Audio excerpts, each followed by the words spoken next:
তাহলে আমরা শুরু করছি আমাদের আজকের ক্লাস। আজকে আমরা আরও কিছু ট্যাগের কাজ দেখব।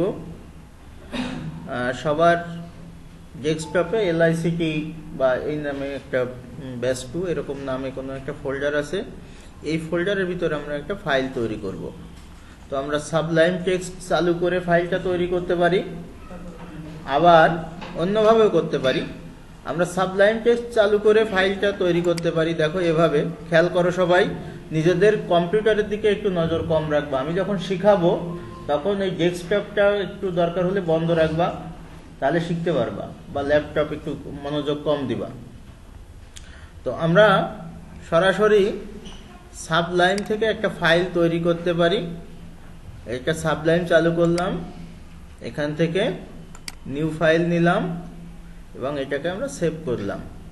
কোথায় সেভ করব সেটা হচ্ছে জরুরি। এখন দেখা যাচ্ছে প্রোগ্রাম ফাইল সাবলাইম টেক্সট 3 এর ভিতর সেভ হচ্ছে। এটা না করে আমাদের ডেস্কটপে যে এলআইসিটি ছিল এর ভিতর আমরা একটা নাম দিব, এবং বলেছিলাম গতদিনও যে আমার এর নাম হবে শেষে একটা HTML। এখানে নাম যাই হোক, হ্যাঁ, ব্যাস 1, ব্যাস 2, ব্যাস 2 ক্লাস 2 বা 3 যা দেই আমরা।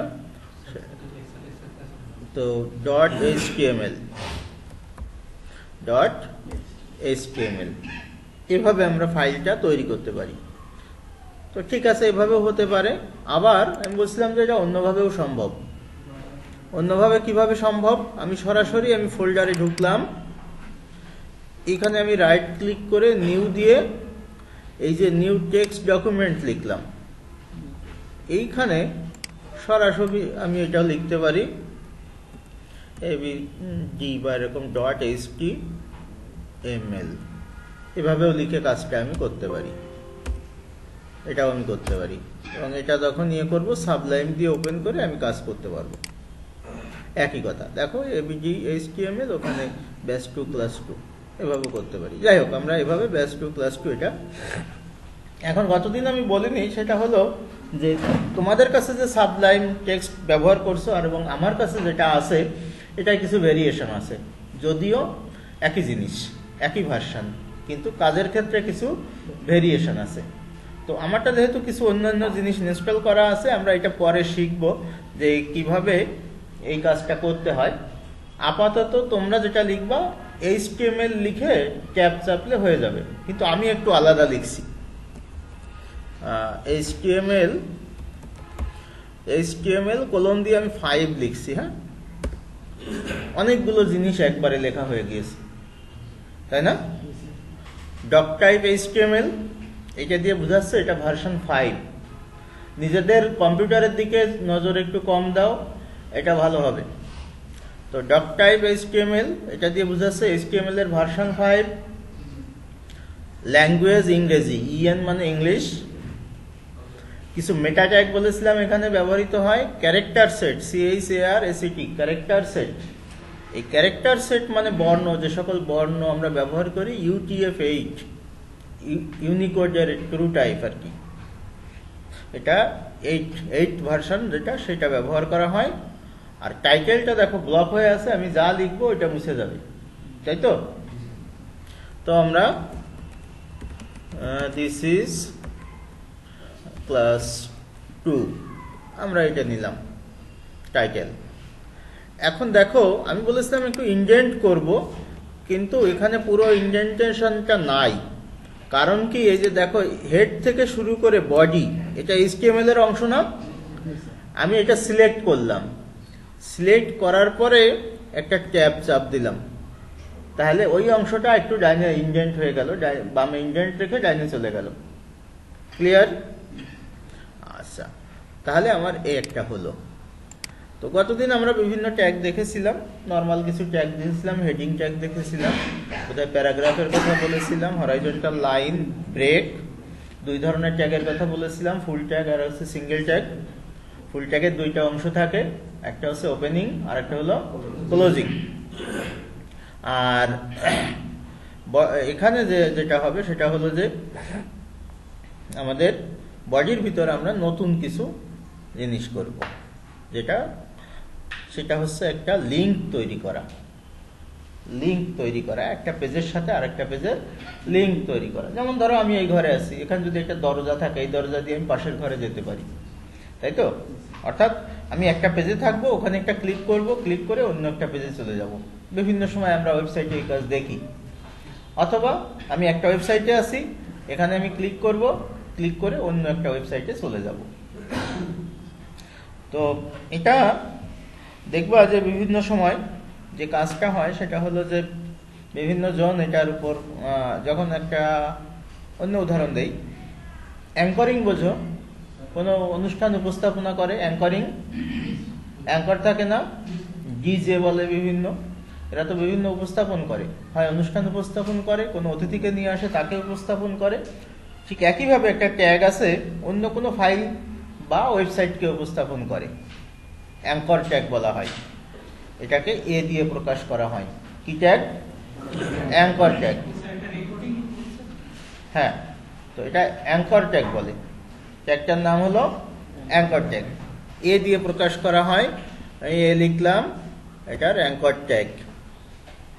অ্যাঙ্কর ট্যাগের এই যে এইচরেফ যেটা থাকে, এটা এই যে অ্যাট্রিবিউটটা, এটা এইচরেফ বা হাইপার টেক্সট রেফারেন্স বা হাইপার রেফারেন্স বলে সংক্ষেপে। হাইপার রেফারেন্স তার মানে হচ্ছে আসলে কাকে উপস্থাপন করবে তার কথা এখানে বলে দিতে হবে। যাকে উপস্থাপন করবে তার কথা একে বলে দিতে হবে।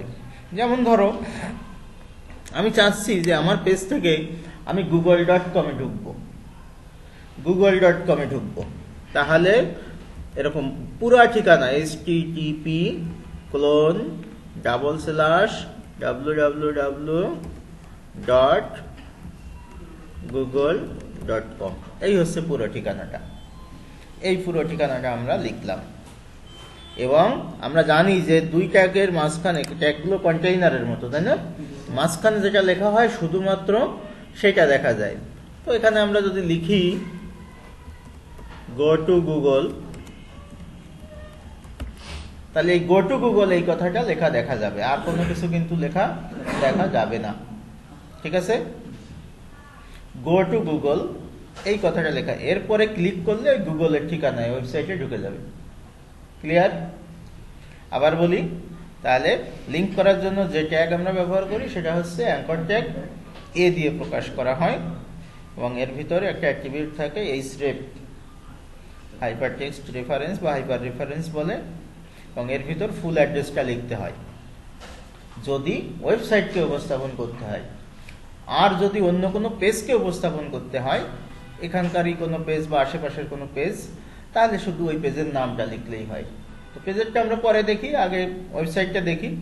এখন ওইটা সোজা, এটা কঠিন। কঠিনটা আগে বললাম কেন? কারণ এটা আর একটা ওয়েবসাইটে ঢুকবে, এটা দেখতে ভালো লাগে, এই কারণে। তো আমাদের লেখা হলো, এটা কি সেভ হয়েছে? না, গোল হয়ে আছে, তাই না? তাহলে অবশ্যই সেভ করে নিবা। এবার আমরা বিভিন্নভাবে এটাকে পারি, এটা রাইট ক্লিক করে শো ইন ব্রাউজার দিতে পারি। তাহলে দেখো আমার একটা জিনিস এসেছে, সেটা হলো যেটা বলেছিলাম এখানে যে গো টু গুগল যেটা লিখেছিলাম সেই লেখাটা দেখাবে। আর এটা যেহেতু হাইপার লিঙ্ক বা লিঙ্ক, সে কারণে আন্ডারলাইনটা দেখায় বাই ডিফল্ট। এটা নিয়ম HTML এর যে লিঙ্ক দিলে এটা আন্ডারলাইন আকারে দেখায়। এটা আন্ডারলাইন তোলা যায়, এসব আমরা পরে শিখবো। আপাতত হচ্ছে যে এটা। এখন যদি আমি এখানে ক্লিক করি তাহলে এটা গুগলে ঢুকে যাবে। এভাবে আমরা রেজাল্ট দেখতে পারি। এছাড়া আমি আরেকটা বলেছিলাম যে আরো একভাবে আমি রেজাল্টটা দেখতে পারি সরাসরি আমার যে এই যে HTML ফাইলটা, এই ফাইলটার উপর রাইট ক্লিক করে ওপেন উইথ ফায়ারফক্স, এটা আরেকটা পদ্ধতি। বিভিন্নভাবে এটা করা যেতে পারে। দেখো গো টু গুগল আসছে, তাই না? যেহেতু আমরা এইটুকু ট্যাগের ভিতরে, কন্টেইনারের ভিতরে এইটুকুই লিখেছিলাম, তাই এটা আমি যদি এখন ক্লিক করি, আমার ইন্টারনেটের লাইন আছে, সুতরাং এটা google.com এ ঢুকে পড়বে। দেখো google.com চলে আসছে, এইখানে দেখো google.com। এটা দেখে অনেক সময় কনফিউশন তৈরি হতে পারে যে এটা তো এমনিই থাকে। আসলে এমনিই থাকে না, আমরা এটা চেঞ্জ করে দেখি তাহলে ভালো হবে। তো আমরা অন্য একটা কি দেখব, প্রথম আলো দিয়ে দেখি। প্রথম আলো.com।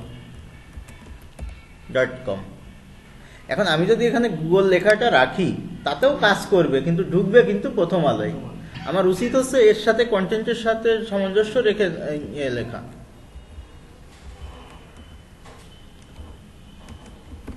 এখানে কিন্তু ইচ্ছা মতো তুমি নাম দিতে পারো, অন্য কোনো নামও দিতে পারো, বুঝতে পেরেছো? কিন্তু আমাদের উচিত হচ্ছে এর সাথে সামঞ্জস্য রেখে কাজটা করা। সেভ করি। এবার শুধু রিফ্রেশ ব্যাককে যাই, সবসময় রিফ্রেশ করে নিবা। এখন দেখো প্রথম আলো লেখাটা আসছে, তাই না? এই মুহূর্তে যদি আমি এখানে ক্লিক করি, দেখো একটু কর্নারের দিকে তাকাও, নিচে, একদম নিচে বাম সাইডে যেখানে স্টার্ট মেনুটা থাকে ওখানে তাকাও। আমি কার্সরটা নেওয়ার পরে কি ঘটনা ঘটে, ওখানে প্রথম আলো.com জিনিসটা দেখাচ্ছে, তাই না? ওইখানে কি অ্যাড্রেসটা অরিজিনাল ভিতরে কি আছে সেটা দেখাচ্ছে। তো আমি ক্লিক করি। ক্লিক করার সাথে আমরা দেখব যে আসলে এই যে প্রথম আলো দেখো ওয়েবসাইটে ঢুকে গেছে, ইমরুল কায়েস আহত, বুঝতে পেরেছ? তো এই হলো আমাদের ইয়ে করা। তো আমরা এখন এটা একটু প্র্যাকটিস করে নিব, তারপরে অন্য কাজ করব।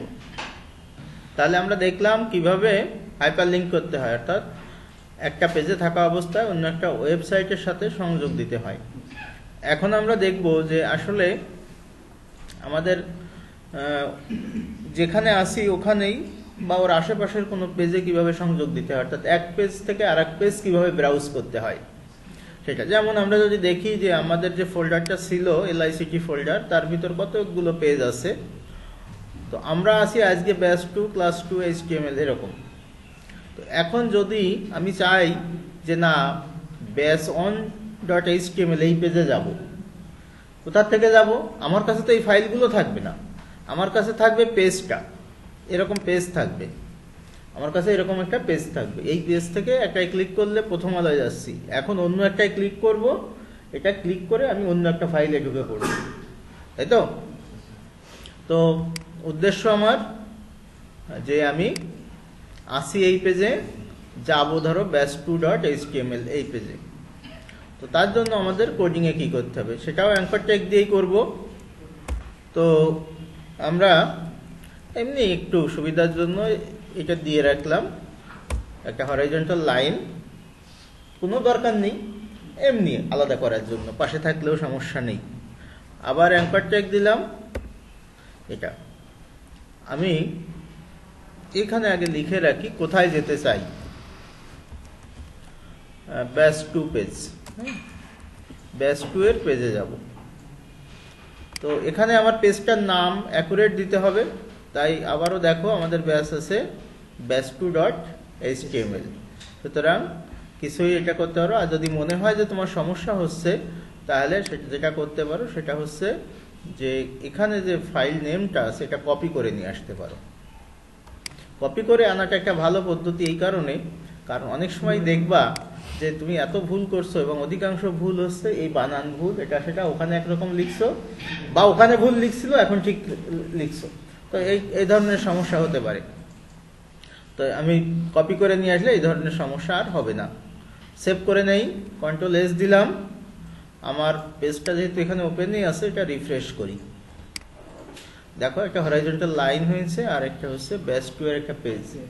এটাই ক্লিক করলে আমার ব্যাচ 2 তে ঢুকে পড়বে, ব্যাচ 2 পেজটাতে ঢুকে পড়বে। ঠিক আছে? তো আমি ক্লিক করি, তাহলে এই দেখো গতদিন যেটা করিয়েছিলাম ব্যাচ 2 এর পেজ, তোমাদের এর আগের দিন সেই পেজে ঢুকে পড়েছে, তাই না? সর্বশেষ যে অবস্থায় ছিলাম এগুলো দেখাইছিলাম না, তোমাদের সেই পেজটায় আমরা ঢুকে পড়েছি একটাই। তার মানে আমার যখন বিভিন্ন মেনু থাকে, একটা মেনুতে ক্লিক করলে আর একটাই ঢুকে পড়ি না, এক একটা জিনিস ওয়েবসাইটে, তখন এই পেজে এরকম ইয়ে থাকে, তোমার লিঙ্ক দেওয়া থাকে। এই লিঙ্ক দেওয়া থাকে, এই লিঙ্ক দেওয়া থাকার কারণেই আমরা একটাতে ক্লিক করি আর একটায় ঢুকে পড়ি। তো এটা খুব কঠিন কাজ না, এই জন্য এটা প্র্যাকটিস আমরা একবারেই করবো, আরো একটু কাজ দেখে নিই। হ্যাঁ, তাহলে আমরা আজকে লিঙ্কের করা অ্যাঙ্কারিংটা দেখলাম। এবার দেখব আরও কিছু কাজ, সেটা হলো একটা ছবি সংযুক্ত করা আমার পেজে। আমার এখন কাজ হচ্ছে যে আমি এখানে একটা ছবি সংযুক্ত করা। আমি একটা বিআর দিয়ে নিচ্ছি, বিআর দিলে কি হবে, পরে চলে যাবে, তাই তো? ব্রেক। আমি একটা ছবি সংযুক্ত করব। তো এই ছবি সংযুক্ত করার জন্য আমাদের যে ট্যাগটা ব্যবহার করতে হবে সেটা হচ্ছে একটা সিঙ্গেল ট্যাগ। কি ট্যাগ? Single tag, IMG. ইমেজকে সংক্ষেপে আইএমজি, ইমেজ ট্যাগ বলি আমরা, আইএমজি দিয়ে লিখি, তাই তো? এর ভিতর আমরা লিখি আইএমজি, ইমেজ ট্যাগ। এরা দুইটা অংশ দেখাচ্ছে, দ্বিতীয় অংশটা, ডান সাইডের অংশটা না হলেও চলে, প্রথম অংশটা জরুরি। এসআরসি, এসআরসি মানে হচ্ছে সোর্স, এসআরসি মানে সোর্স। ছবি তো দেখাবে, উৎস কি, কোন ছবি দেখাবে সেই নাম এখানে বলে দিতে হবে, তাই তো? ছবি তো দেখাবে, তো সোর্সটা বলে দিতে হবে। এক, এএলটিটা কি, ওটা একটু পরে আসে, একটু পরে বলি, ওটা না দিলেও চলে, তবে আমরা দিব যে কেন এটা ব্যবহার করা হয়। তো সোর্সটা বলে দিতে হবে। প্রথমত আমরা একদম প্রাথমিকভাবে আমরা যে ফোল্ডারে ছিলাম এলআইসিটি, সেই ফোল্ডারের ভিতর একটা ছবি আছে, দেখছো? একটা ছবি আছে, ছবির একটা নাম আছে না, বড় সড়ো নাম। এখন এই যদি তুমি দেখে দেখে লিখতে যাও, ভুল হওয়ার চান্স খুব বেশি, কারণ এখানে আবার গ্যাপ আছে, স্পেস আছে, এটা দেখে লেখা মুশকিল। এই জন্য ভালো পদ্ধতি হচ্ছে যেটা বললাম, যে এটা কপি করে নিয়ে যাও, পুরাটা কপি করলাম, কপি করে নিয়ে আমার যে কোডিং পেজ ছিল এখানে এটা পেস্ট করে দিলাম, কন্ট্রোল ভি দিয়ে পেস্ট। কত বড় নাম দেখো, এলোমেলো এটা সেটা হয়ে যাচ্ছে, তাই না? তো এটা আমি পেস্ট করে দিলাম। এখন এটা যখন আমি এখানে পেস্ট করে দিলাম, তো তখন এই ছবিটা আমাকে শো করবে। দেখি শো করে কিনা।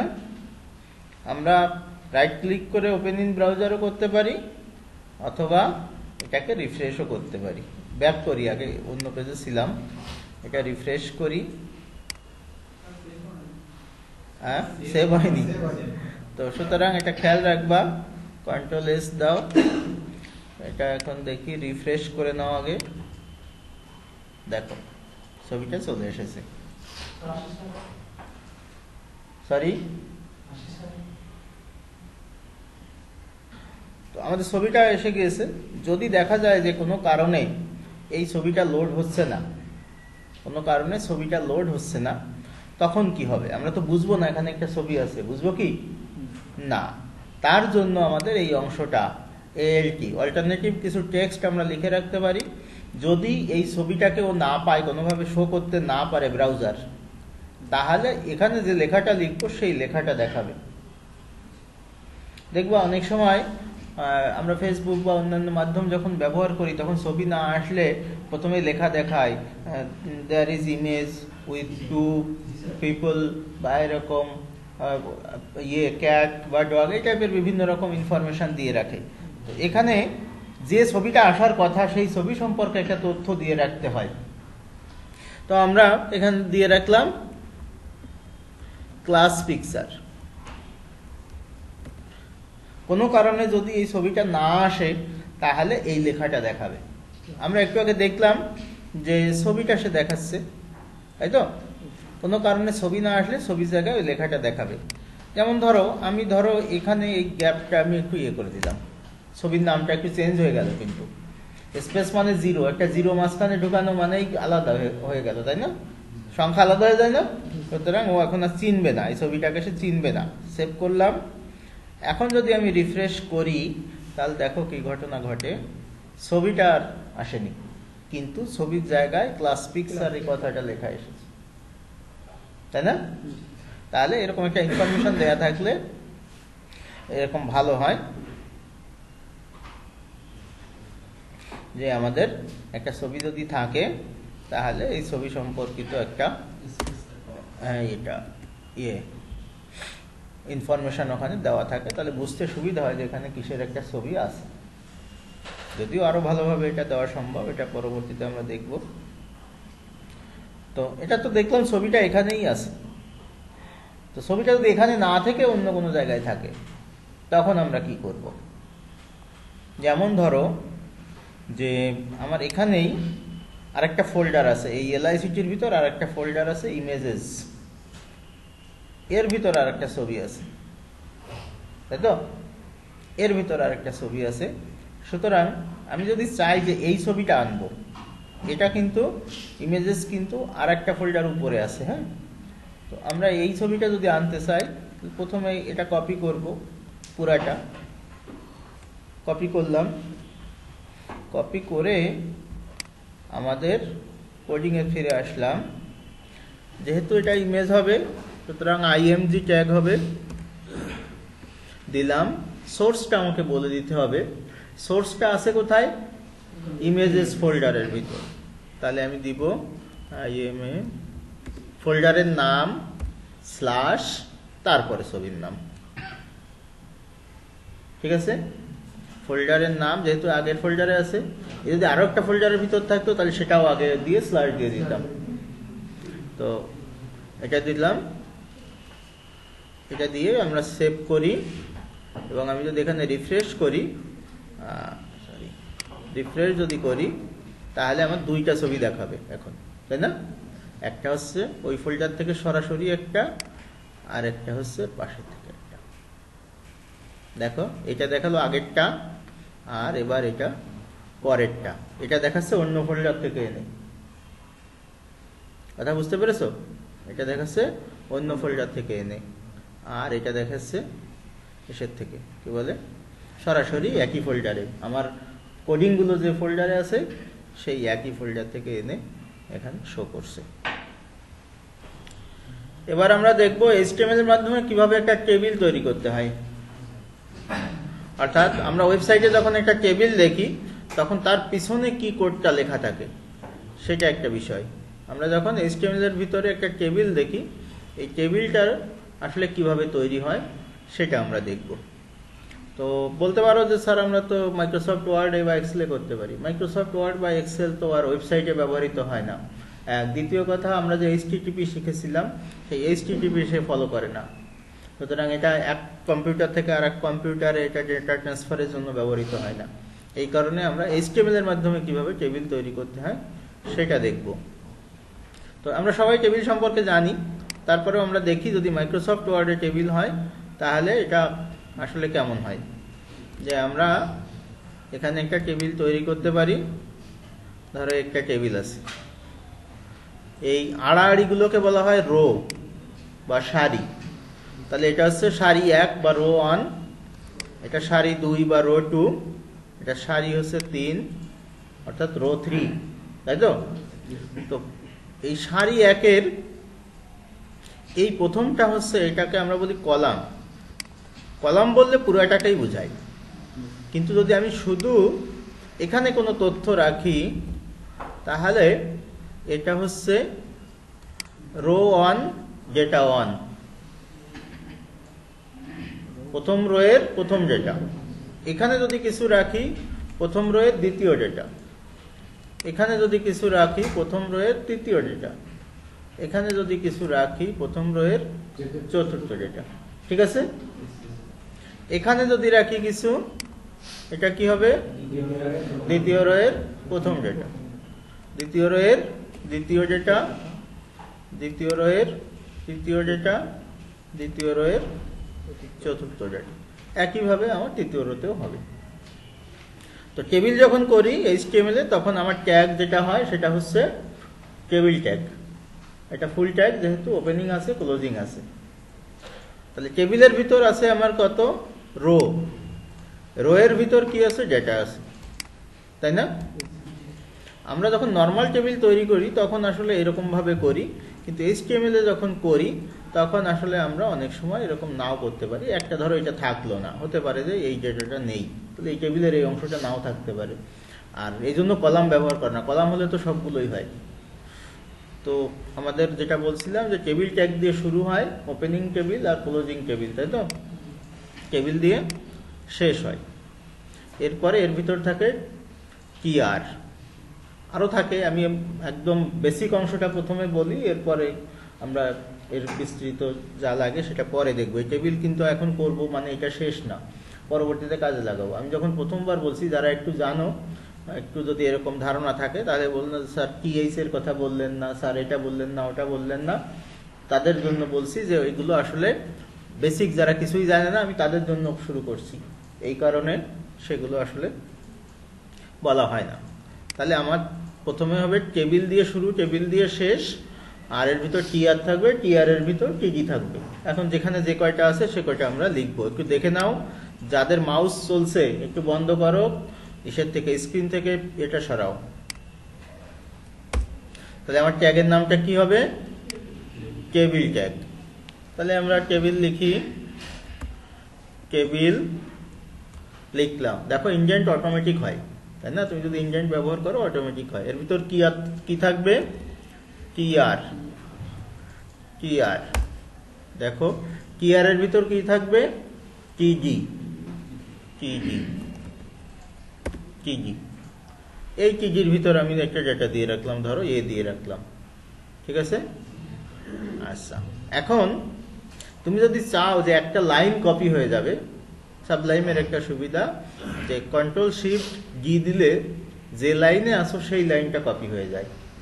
কন্ট্রোল শিফট জি, যেখানে কার্সর আছে ওই লাইনটা। দেখো আমি দেই, তোমার আগে কাজ করার দরকার নেই, শুনে রাখো। কন্ট্রোল শিফট জি, আরেকটা লাইন হয়েছে, এখানে আমি একটা মান দিলাম বি। কন্ট্রোল শিফট জি, আরেকটা লাইন হয়েছে, এটা দিলাম সি। সুতরাং আমার একটা টেবিল তৈরি হলো একদম বেসিক পর্যায়ে। হ্যাঁ, বোল্ড সিলেক্ট করে, হ্যাঁ তা তো যাবেই, সেটা তো যাবেই, মানে এটা শর্টকাট আর কি, এখানে অতিরিক্ত হিসাবে আছে, আরো আছে সেটাও বলবো। তো এখানে আমার কয়টা রো করেছি? একটা রো, তাই না? একটা রো করেছি, একটা রো করেছি, তার ভিতর তিনটা ডেটা আছে, তাই না? একটা রো করেছি। এখন যদি আমি আরেকটা রো করতে চাই, তাহলে যেটুকু আমি সিলেক্ট করে রাখছি এতটুকু আবার করতে হবে, তাই না? শুধু ভিতরে ডেটাটা চেঞ্জ হয়ে যাবে। ক্লিয়ার? তা আমি যদি এখানে কন্ট্রোল শিফট জি দেই, যেটুকু সিলেক্ট করা থাকবে সেইটুকু কপি হবে। এর আগের বার বললাম, কোনো লাইনে যদি আমার কার্সর থাকে, কন্ট্রোল শিফট জি দিলে ওই লাইনটা কপি পেস্ট হয়ে যাবে। আর যদি আমি সিলেক্ট করে রাখি কোনো অংশ, এবং সেই অবস্থায় যদি কন্ট্রোল শিফট জি দেই, তাহলে ওই টোটাল অংশটাই আবার কপি পেস্ট হবে। কন্ট্রোল শিফট জি। কয়টা রো হলো আমার? দুইটা রো হলো। রো আগে একটা হয়েছিল, এটা একটা, এক একটা রো এর ভিতর তিনটা করে ডেটা আছে। যদি আমি মনে করতাম যে না আমার আরো একটা হোক, তাহলে আমি কন্ট্রোল শিফট জি দিতাম, তাহলে এটা আমার এটার কাজ হতো তিনটা। এখন আমি এই ডেটাগুলো আমি চেঞ্জ করতে পারি। এটা ধরো 100 বা 10 দিলাম, এটা হয়তো 20 দিলাম, এটা হয়তো 30 দিলাম, এখানে হয়তো 100 দিলাম, এটা হয়তো 200 দিলাম, আর এখানে হয়তো আরেকটা দিলাম, 300 দিলাম। সেভ করি। টেবিলটা আমরা দেখতে চাই, কিন্তু দেখে টেবিল মনে হবে না, অর্থাৎ আমাদের নর্মাল চিন্তা ভাবনায় যে টেবিল সেরকম দেখাবে না। এখানে ডেটাগুলো আসছে, কি আসেনি? একটা বর্ডার যে থাকে টেবিলের, গ্রিড লাইনটা থাকে, সেটা আসেনি, তাই না? তো সেই গ্রিড লাইনটা আমরা একটু দিয়ে দিব এবার, বা বর্ডার, এটাকে টেবিল বর্ডার বলা হয়। এই যে টেবিল যে ওপেনিং ট্যাগ আছে, এখানে একটা স্পেস দিয়ে এখানে বর্ডারটা তুমি উল্লেখ করে দিতে পারো, বর্ডার অন ইউনিট, একটা দাগ হবে। হ্যাঁ, এটা যদি দেই তাহলে এটা বর্ডার তৈরি হয়ে যাবে। আমরা দেখি, এটা রিফ্রেশ করি, এবার টেবিল লাগছে, তাই না?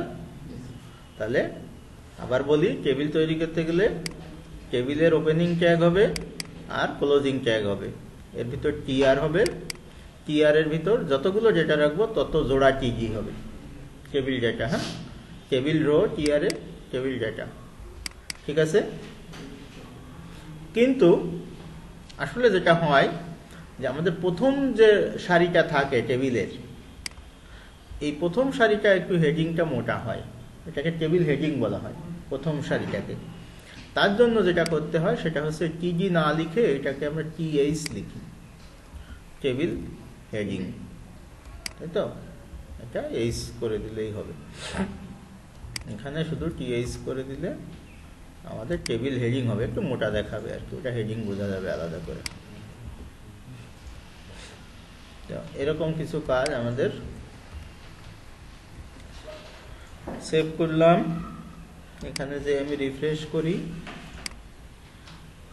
মোটা হয়েছে না এবিসি গুলো, এবার হেডিং এর মতো লাগছে। তো টেবিলের আরো কিছু কাজ আছে, ক্যাপশন দেওয়া যায়, সেল প্যাডিং দেওয়া যায়, সেল স্পেসিং দেওয়া যায়, এরকম বিভিন্ন কাজ আছে। এখন এই কাজ যদি আমরা সব শিখতে যাই তাহলে এইচটিএমএল শেষ করাও 100 ঘন্টায় সম্ভব না। তাহলে আমাদের এটা বেসিক আইডিয়া দিয়ে দিচ্ছি, তোমাকে আরো কিছু জিনিস শিখতে হবে, দেখবা যে শিখলে তুমি আমার চেয়েও বেশি জানতে পারবে। তো আমার এই বেশি না জানলেও চলবে, কারণ হচ্ছে আমি তোমাকে ধরাই দিলেই হলো যে কোথায়। আমরা এখন কিভাবে শিখব সেটা আমরা একটু দেখে নিব। টেবিল প্রপার্টিজ ইন HTML, এটা টেবিল প্রপার্টিজ। দেখো কতগুলো ওয়েবসাইট আছে, তার ভিতর একটা কমন ওয়েবসাইট সবসময় থাকে, মনে রাখবা w3schools.com। এই ওয়েবসাইটটা বেসিক পার্টের জন্য বা অ্যাডভান্স লেভেলের জন্য, বেসিক থেকে মিডিয়াম লেভেলের জন্য আসলে খুব ভালো। তো এই যে HTML টেবিল যেটা এখানে রাখলাম, w3schools এটা একটা আছে, আপাতত আমরা এটাই দেখি।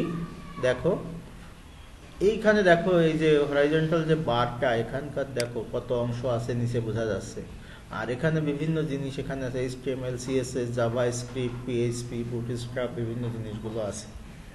তো আমরা দেখি যেগুলো আসলে কি হয়। HTML টেবিল দিয়ে শুরু হয়, টেবিল দিয়ে শেষ হয়, তাই তো? এরা বেসিক জিনিসগুলো রাখছে। এই জিনিসগুলো কিন্তু শিখায়নি, কারণ এখানে কিছু সিএসএস এর ব্যাপার আছে। সিএসএস আমরা এখনো শিখিনি, পরে শিখবো, হ্যাঁ। কিন্তু এর পরের দিকে যে এই যে এগুলো কিন্তু এই যে সেকেন্ড ব্র্যাকেট দিয়ে যেগুলো বলেছে এগুলো কিন্তু আসলে সিএসএস, আমরা সিএসএস এখনো ধরিনি, সুতরাং এটা পরে। আমরা নিচের দিকে একটু যেতে থাকি, কিছু কিছু অংশ বুঝবো। স্পেশাল স্টাইল বলেছে, স্টাইলের কাজ কিন্তু আমরা করিনি। তো এখানে কি কি ট্যাগ ব্যবহৃত হয় সেটা, টেবিল, টিএইচ, টিআর, টিডি, ক্যাপশন, হেডিং থাকে না, এটা ক্যাপশন, কলাম, কতগুলো কলাম থাকবে, টেবিল হেডে থাকবে, হেডের কোন গ্রুপ থাকবে, বডি থাকবে, ফুটার থাকবে, এগুলো কিন্তু HTML5 এর আগে এগুলো ছিল না। এই জিনিসগুলো আসলে দেখো, তুমি যদি জানতে চাও যে কোনো একটা ক্লিক করবে যে ক্যাপশন কিভাবে ব্যবহার করতে হয়, কলাম গ্রুপ করতে হয় কিভাবে, টেবিল বডি আর ফুটার কিভাবে দিতে হয়, এই জিনিসগুলো এখানে সব উদাহরণ দেওয়া আছে। এবং তুমি যদি ধরো ক্যাপশন এটার ব্যবহার করবে, ওটাই ক্লিক করো, একটা এক্সাম্পল আসছে না, ঠিক আছে? এক্সাম্পল তো আসছে, দেখো এই যে এখানে আগেই ক্যাপশন দিয়েছে মান্থলি সেভিংস, এইটা ক্যাপশন হিসেবে থাকবে। আমরা একটু দেখি রেজাল্টটা কেমন হবে, সেটাও এই ওয়েবসাইটে ব্যবস্থা আছে। আমরা এখানে ক্লিক করলাম, নতুন একটা পেজ চালু হবে। দেখো একটা টেবিল তৈরি হয়েছে, মান্থলি সেভিংস হচ্ছে, হেডিং আছে, আরো কিছু আছে, কিন্তু এইখানে কতগুলো জিনিস আছে। স্টাইল একটা ট্যাগ আছে, এইটা কিন্তু আমি শিখাইনি, কারণ এটা আমরা যখন শিখবো তখন সিএসএস শিখবো। আসলে ওরা যেহেতু আলোচনা করেছে এর আগে, হয়তো সিএসএস দিয়ে ধারণা দিয়েছে। তুমি দেখবা এইটা, হ্যাঁ এটা, এবং এই পেজের সুবিধা হচ্ছে তুমি এখানে চেঞ্জ করতে পারো, চেঞ্জ করলে রেজাল্ট চেঞ্জ হবে, বুঝতে পারছো? তুমি বললে যে এখানে KGC, এখন তুমি এই যে রান দাও, ওটা কিন্তু এখানে শো করবে। তার মানে এখানে তুমি চেঞ্জ করে করে, যেমন ধরো বর্ডার বলেছে 1 পিক্সেল, তাই না? আমি বর্ডার সরাসরি 1 দিছিলাম, আমি 5 পিক্সেল দিই বর্ডার, দেখো এটা, দেখো বর্ডারটা মোটা হয়ে যাবে, দেখেছো? আমি এটা ব্ল্যাক দিয়েছি, তাই না? বর্ডার ব্ল্যাক দিয়েছি, আমি এটা ব্লু দিয়ে দিই, দেখো ব্লু দিয়ে দিই, বর্ডারটা ব্লু হয়ে গিয়েছে। তার মানে এরকম অসংখ্য জিনিস শেখার আছে, এটার কোনো শেষ নাই। সুতরাং শেষ নাই, আবার হচ্ছে যে তুমি যদি জানো তাহলে তুমি ইচ্ছা মতো চেঞ্জ করতে পারো, তাই না? আচ্ছা, আমি ব্লু দিলাম না, এবার দেখো অন্যভাবে দিতে পারি। দেখো, বা এরকমও রাখতে পারি, এটা দিলাম, তাহলে দেখো আরেকটা কালার হয়েছে। কালারের একটা কোড ব্যবহার করেছি, কোডগুলো আমরা শিখি। হ্যাঁ, আচ্ছা, হ্যাঁ, কেন ভিতরের লেখাগুলো কালার করা যাবে না? দেখো আমি এখানে ইয়ে দিই, কালার দিলাম, রেড দিলাম, রেড হয়ে গেল। তার মানে তুমি জিনিসটা জানলেই হলো যে কোথায় কিভাবে ব্যবহার করতে হবে, কোনো ব্যাপারই না, তুমি যেটা চাও সেটাই হবে। বুঝতে পেরেছো? আমি দেখালাম যে এই এখান থেকে তুমি এটা বসে বসে শিখতে পারবা, এবং HTML-টা এমন জিনিস না যে তোমাকে এখান থেকে শেখা যাবে না, খুব জটিল কিছু না, প্রাথমিকভাবে ধরিয়ে দিলে এটা। যেহেতু আমরা এই কোডে আসলাম, সুতরাং আমাদের পেজে এরকম কিছু জিনিস ব্যবহার করে আসি। আমরা যেটা আজকে করছিলাম সেরকম কিছু জিনিস এখানে আমরা করে আসি। কিরকম? যেমন ধরো আমার বডি, পুরো বডিটা, বডি কোনটা? একটা পেজের, আমার যে পেজটা ছিল, এই যে অ্যাড্রেস বারের নিচ থেকে, এখান থেকে শুরু করে নিচের সাদা যা কিছু আছে, এটা পেজ, আমাদের বডি। তো এই পেজ বডি, এই বডিতে আমরা যে কোড লিখবো, এই বডি চাচ্ছি স্টাইল হোক, বডিতে একটু রং চং করি, চুনকাম করি, তাই তো? বডির ভিতর আমি একটা দিলাম স্টাইল। এগুলো আসলে CSS এর অংশ, আমরা এটা ডিটেলস শিখবো। স্টাইল বলে দিব। স্টাইলের ভিতর বললাম যে ব্যাকগ্রাউন্ড। ব্যাকগ্রাউন্ড যদি আমি বলি যে ব্যাকগ্রাউন্ডটা ব্লু, এটা সেমিকোলন দিয়ে রাখা ভালো, আপাতত না দিলেও চলবে, কিন্তু দিয়ে রাখাটা বেটার, কারণ পরে কোনো এক সময় চলবে না, তখন দেখবা, মানে একাধিক হলে তখন সেমিকোলন না দিলেও আলাদা করতে পারে না। ব্যাকগ্রাউন্ড ব্লু দিলাম। কার ব্যাকগ্রাউন্ড বলেছি? বডির ব্যাকগ্রাউন্ড, তাই না? তো দেখি আমরা এটা রিফ্রেশ করলে এই সাদা জায়গাগুলো ব্লু হয় কিনা। ঠিক আছে, সাদা জায়গাগুলো সুন্দর করে ব্লু হয়ে গেল, হলো না? আচ্ছা, আমি চাচ্ছি এই টেবিলের ব্যাকগ্রাউন্ড আলাদা হোক, তাহলে এটা কোথায় লিখবো? টেবিলের ভিতর, টেবিলের যে ওপেনিং ট্যাগ আছে এখানে, এখানে, এখানে ব্যাকগ্রাউন্ড, এখানে স্টাইল দিয়ে, এটা কিন্তু স্টাইলের অংশ। হ্যাঁ, ব্যাকগ্রাউন্ড কি লিখবো? ইয়েলো লিখলাম, আর সেমিকোলন দিবা, এটা প্র্যাকটিসের বিষয়, প্র্যাকটিস না করলে ভুল যাবে, কখন তুমি খেয়াল করবে না। তাহলে ইয়েলো, তো দেখি আমরা টেবিলের ব্যাকগ্রাউন্ডটা ইয়েলো হয় কিনা, রিফ্রেশ করি, টেবিলের ব্যাকগ্রাউন্ডটা ইয়েলো হয়েছে। আমি চাচ্ছি যে না, টেবিল হেডিং যেটা আছে এটার ব্যাকগ্রাউন্ড আলাদা হয়ে যাক, তাহলে কোথায় দিব এটা? প্রথম টিয়ার, তাই তো? এটার ভিতর আমি স্টাইল দিব, অ্যাট্রিবিউট বলা হয়, তো এটা ব্যাকগ্রাউন্ড দিব, ব্যাকগ্রাউন্ড দিব, ধরো পিঙ্ক দিলাম, পিঙ্ক। তো আমাদের কি অবস্থা হয় একটু দেখি যে আসলে পিঙ্কে আছে কিনা। হয়েছে? টেবিলের যে হেডিংটা, হেডিং এর ব্যাকগ্রাউন্ড পিঙ্ক হয়েছে। আচ্ছা, এটা হচ্ছে ব্যাকগ্রাউন্ড। আর যদি এই যে লেখাগুলোর কালার চেঞ্জ করতে চাই, খেয়াল রাখতে হবে এই লেখার কালার কিন্তু চেঞ্জ হবে না, কারণ এটা ছবির অংশ, আমি ছবি করেছি ওটা দিয়ে, ওটা এখন আর টেক্সট নাই, টেক্সট আছে এই যে এইগুলো, আমি চাচ্ছি এর কালারগুলো চেঞ্জ করতে। তাহলে আমি একেবারে বডিতে এখানে বলে দিতে পারি, এখানে যে কালার রেড বলে দিলাম। হ্যাঁ, কালার রেড। এই যে এখন আমি দুইটা অ্যাট্রিবিউট লিখলাম, এখানে যদি সেমিকোলন না দিতাম তাহলে এই দুইটাকে সে আলাদা করতে পারতো না, এই মাঝে একটা সেমিকোলন জরুরি। কিন্তু তুমি যদি প্রতিটার শেষে সেমিকোলন দাও, এটা হচ্ছে বেটার প্র্যাকটিস। বুঝতে পেরেছো? Better practice. তাহলে আমার কি হচ্ছে যে আমার কালারগুলো, বডিতে যত লেখা লিখবো সব লেখার কালার হবে রেড। ঠিক আছে, আমি বডিতে যা কিছু লিখবো কালার হবে রেড, এই যে রেড। কিন্তু এইখানে দেখো ঠিক মতো হয়নি, লিঙ্কের কিছু আলাদা ব্যাপার আছে, এই জন্য ওটা ক্লিয়ার হয়নি। ওটা ওর পরে একবার ভিজিট করলে একরকম হয়, ভিজিট না করলে আর একরকম হয়, দেখেছো না? কালার চেঞ্জ হয়ে যায় ভিজিট করলে। তো এটা এখানে আমি যদি এমনি কিছু লিখি তাহলে কিন্তু ওটা এমনি সেটা, যেমন ধরো আমরা এর আগে একটা লিখেছিলাম, একটা লরেম লিখেছিলাম না, লরেম লিখেছিলাম এরকম এই লেখাটা, তো লিখেছিলাম তো। তো এটা দেখো, এটা এখানে লেখা থাকলো, এখন যদি আমি এটা দেখি তাহলে ওই লেখাটা উপরে আসছে এবং ওটা রেড হয়েই আসছে, তাই তো? রেড হয়ে আসছে না? ঠিক আছে, রেড হয়ে আসছে। আরও কিছু জিনিস আছে, দেখো যে আমরা যেমন এখানে করেছিলাম ইমেজ লিখেছিলাম না, আমি যদি চাই ইমেজটা ছোট বড় হোক, আমরা অল্টারনেটিভ টেক্সটও দেখেছি, এটা আপাতত বাদ দিয়ে অন্য একটা, যেমন ধরো আমি বললাম যে উইডথ, ইমেজের একটা উইডথ বলে দিব। হ্যাঁ, উইডথ আমি বললাম যে 250 পিক্সেল, পিএক্স তে পিক্সেল হয়, আমরা একটু ফটোশপের সময় এগুলো দেখবো, পিএক্স তে পিক্সেল হয়। আচ্ছা, তো উইডথটা দিলাম 250 পিক্সেল, কোনটার? আমাদের ইমেজেসের ভিতর যেটা আছে দ্বিতীয়টা, তাই তো?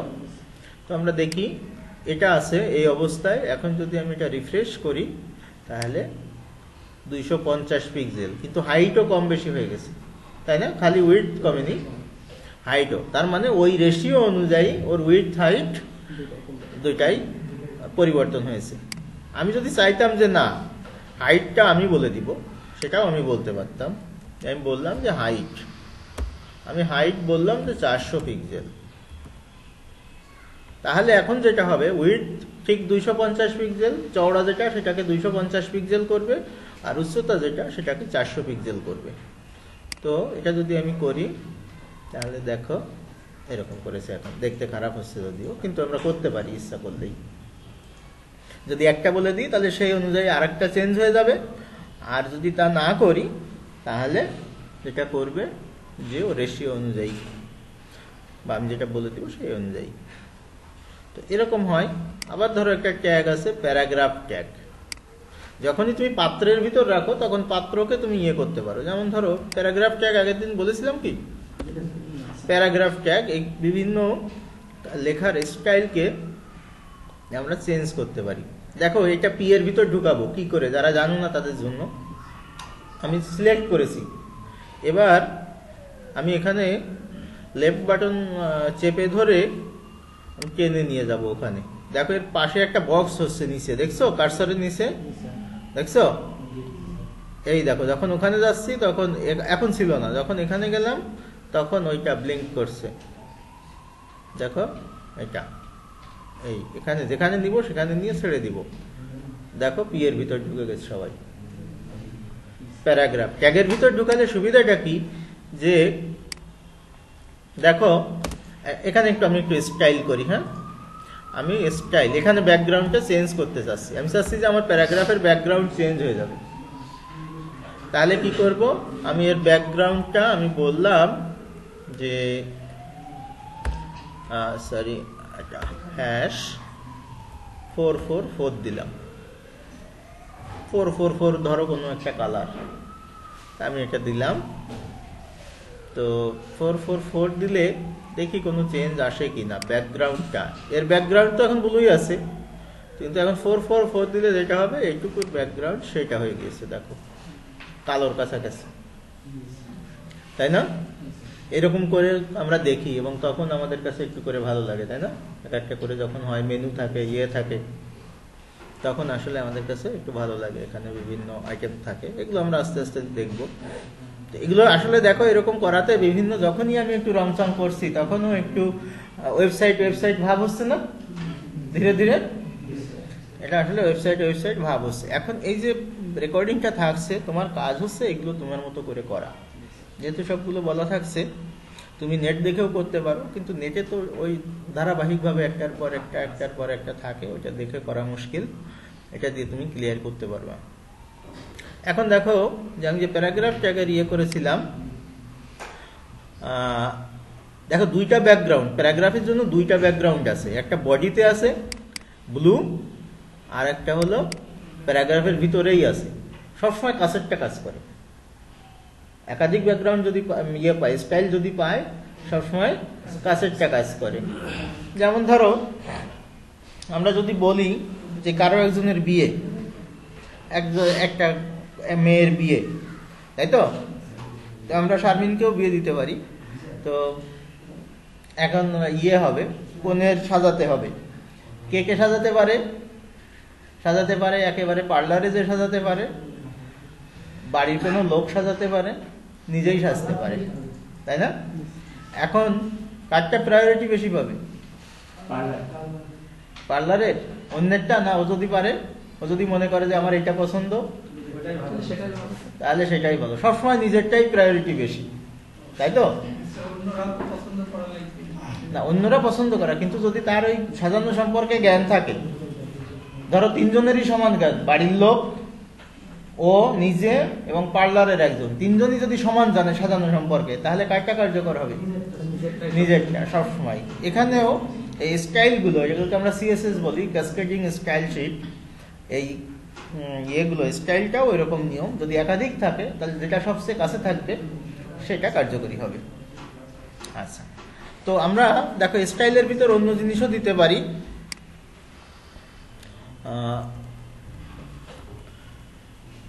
টেক্সট